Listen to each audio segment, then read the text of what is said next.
ప్రియమైన దేవుని పిల్లలారా, ప్రభువైన యేసుక్రీస్తు నామములో మీకు నా వందనములు. ఈ రోజుల్లో మనం దీర్ఘాయువును కోరుతాం.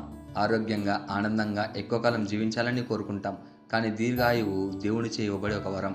ఈరోజు వాక్యం మనకు చెప్తుంది, దేవుని జ్ఞానంలో నడవడం వల్ల జీవితం నిండుగా, దీర్ఘంగా, ఆశీర్వాదంగా మారుతుంది అని. ఈరోజు దేవుని వాగ్దానము సామెతల గ్రంథము 9వ అధ్యాయం 11వ వచనము.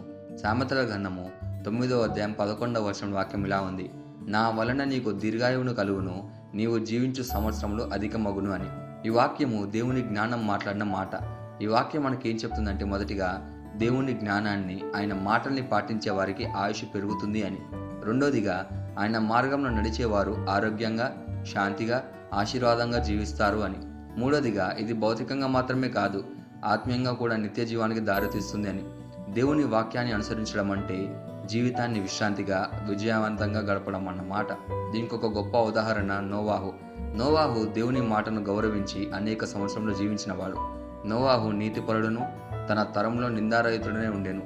నోవాహు దేవునితో కూడా నడిచినవాడు అని ఆదికాండము 6వ అధ్యాయము 9వ వచనం మనం చూడగలుగుతాం. అతడు దేవుని ఆజ్ఞను శ్రద్ధగా పాటించగా అతను మరియు అతని కుటుంబం అంతా ముప్పు నుండి రక్షింపబడ్డారు. దీర్ఘాయువు మాత్రమే కాదు, అతను ప్రపంచానికి నూతన ఆరంభానికి ఆధారమయ్యాడు.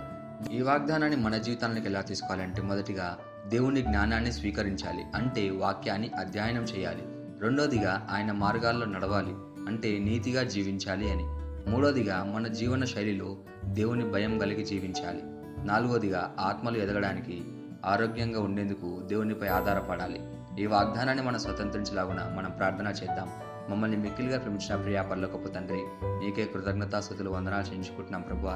నీవు నన్ను ఆశీర్వదించి దీర్ఘాయువుతో నిండి జీవించమని నీ వాగ్దానం నాకు ఇచ్చినందుకు నీకే ధన్యవాదాలు చెల్లించుకుంటున్నాం ప్రభువా. నీ జ్ఞానం నాకు మార్గదర్శిగా ఉండాలని ప్రార్థిస్తున్నాను ప్రభువా. నా హృదయాన్ని నీ మాటపై నిలిపి, నా మార్గాలను నీ చిత్తానికి అనుగుణంగా నడిపించుము.